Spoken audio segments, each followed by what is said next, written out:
नमस्कार, आप देख रहे हैं खबरों का तापमान। मैं आपके साथ तनु चतुर्वेदी। बात करेंगे उन खबरों की जिसने आज दिन भर सियासत का पारा चढ़ाए रखा। राष्ट्रीय राजधानी दिल्ली में 98वें अखिल भारतीय मराठी साहित्य सम्मेलन का उद्घाटन हुआ, जिसमें प्रधानमंत्री नरेंद्र मोदी के एक खास अंदाज की वजह से उनकी खूब प्रशंसा हो रही थी। दरअसल कार्यक्रम में पीएम मोदी शरद पवार का सहारा बने और उन्होंने अपने हाथों से कुर्सी को पकड़कर शरद पवार को उस पर बैठाया। इतना ही नहीं, प्रधानमंत्री मोदी ने पवार के सामने रखी बोतल को खोलकर गिलास में पानी निकालकर एनसीपी चीफ को ऑफर किया। ये देखकर कार्यक्रम में मौजूद सभी लोग तालियां बजाने लगे और खुद को रोक नहीं पाए। वहीं हाथरस के सत्संग में मची भगदड़ और 121 लोगों की मौत में न्यायिक आयोग ने रिपोर्ट दाखिल की है। सूत्रों के अनुसार आयोग की रिपोर्ट को कैबिनेट में गुरुवार को रखा गया है। सदन में रिपोर्ट को रखने की मंजूरी दे दी गई है। एसआईटी की तरह न्यायिक आयोग ने भी सत्संग करने वाले भोले बाबा को क्लीन चिट दे दी है। सूत्रों के अनुसार इस घटना के लिए न्यायिक जांच आयोग ने पुलिस की लापरवाही को जिम्मेदार बताया है। रिपोर्ट में घटना के पीछे आयोजकों को मुख्य जिम्मेदार बताया गया है।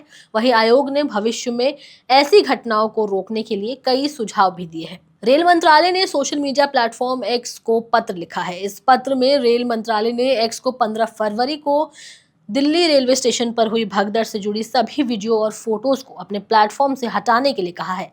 इसके पीछे मंत्रालय ने एथिकल नॉर्म्स का हवाला दिया है। रेलवे ने पत्र में एथिकल नॉर्म्स और आईटी पॉलिसी का हवाला देते हुए एक्स से ऐसे वीडियोस हटाने को कहा है जिसमें डेड बॉडीज और बेहोश यात्री दिखे हैं।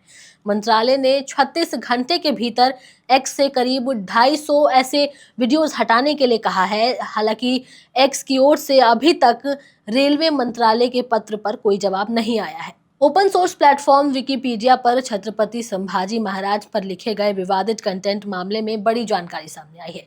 महाराष्ट्र पुलिस की साइबर सेल विकिपीडिया के उस कंटेंट के एडिटर के खिलाफ एफआईआर दर्ज करने जा रही है। सूत्रों के हवाले से बताया गया है कि महाराष्ट्र साइबर सेल ने कंटेंट हटाने को लेकर विकिपीडिया को 10 से ज्यादा मेल किए थे, लेकिन उनकी तरफ से कोई भी जवाब सामने नहीं आया। उत्तर प्रदेश के गाजियाबाद में स्थित शिव शक्ति धाम दासना के पीठाधीश्वर और जूना अखाड़ा मंडलेश्वर यति नरसिंहानंद गिरी एक बार फिर से सुर्खियों में आ गए हैं। उन्होंने उत्तर प्रदेश के मुख्यमंत्री सीएम योगी आदित्यनाथ को अपने खून से पत्र लिखा है, जिसमें उन्होंने हिंदुओं को शस्त्र लाइसेंस देने की प्रक्रिया को आसान करने की मांग की है।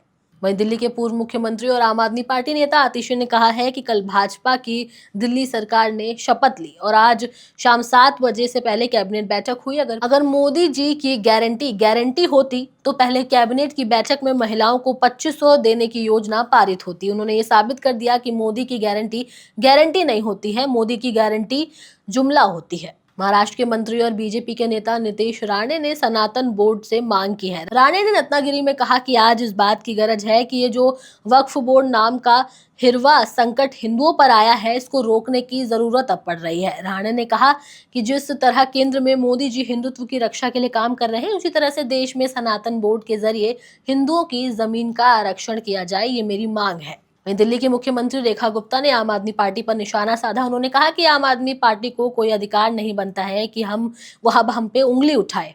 उनको अपनी पार्टी का ध्यान रखना चाहिए। उनकी पार्टी में टूट मची पड़ी है। हमने अपनी पहली कैबिनेट में दिल्ली वासियों को आयुष्मान योजना का लाभ देना चालू कर दिया है। उन्होंने कहा है कि 15 साल कांग्रेस का राज रहा और 13 साल आम आदमी पार्टी की सरकार रही। अपने कार्यकाल देखें, हमें एक दिन में प्रश्न करने वाले ये कौन होते हैं? वो एक दिन में हम पर उंगली कैसे उठाएंगे? ये हम हैं जिन्होंने पहले दिन शपथ लेते ही कैबिनेट की बैठक में आयुष्मान योजना को मंजूरी दी। इन्हें हमसे सवाल करने का कोई अधिकार नहीं है। दिल्ली की चिंता अब हम करेंगे। रेखा गुप्ता ने आगे कहा कि हमने दिल्ली की जनता से जो वादे किए हैं उन्हें पूरा भी करेंगे। आम आदमी पार्टी को ये डर लगा हुआ है कि जब विधानसभा में कैग की रिपोर्ट रखी जाएगी तो इनके भ्रष्टाचार के पोल न खुल जाए। इसके साथ ही रेखा गुप्ता ने कहा कि आम आदमी पार्टी और कांग्रेस ने दिल्ली का सत्यानाश कर दिया है। लोकसभा में नेता प्रतिपक्ष राहुल गांधी ने भारतीय जनता पार्टी नीति केंद्र सरकार पर वास्तविक मुद्दों से ध्यान भटकाने और पूंजीपतियों को बढ़ावा देने का आरोप लगाया है और कहा है कि नफरत में डूबा देश कभी तरक्की नहीं कर सकता। राहुल गांधी ने लोगों से नफरत को स्वीकार न करने का आग्रह करते हुए जोर देकर कहा कि भारत हमेशा प्रेम का देश था और रहेगा। आपको बता दें कि राहुल गांधी अपने संसदीय क्षेत्र रायबरेली में 2 दिवसीय दौरे पर हैं, जिस दौरान उन्होंने ये बात कही। बहरहाल वीडियो में मेरे साथ इतना ही। कैमरे पर मेरा साथ दे रहे हैं शिव कुमार, मैं आपके साथ तनु चतुर्वेदी। आप हमारे चैनल द हिंदी टॉप को सब्सक्राइब करें, हमें एक्स यानी ट्विटर, फेसबुक और इंस्टाग्राम पर भी फॉलो करें।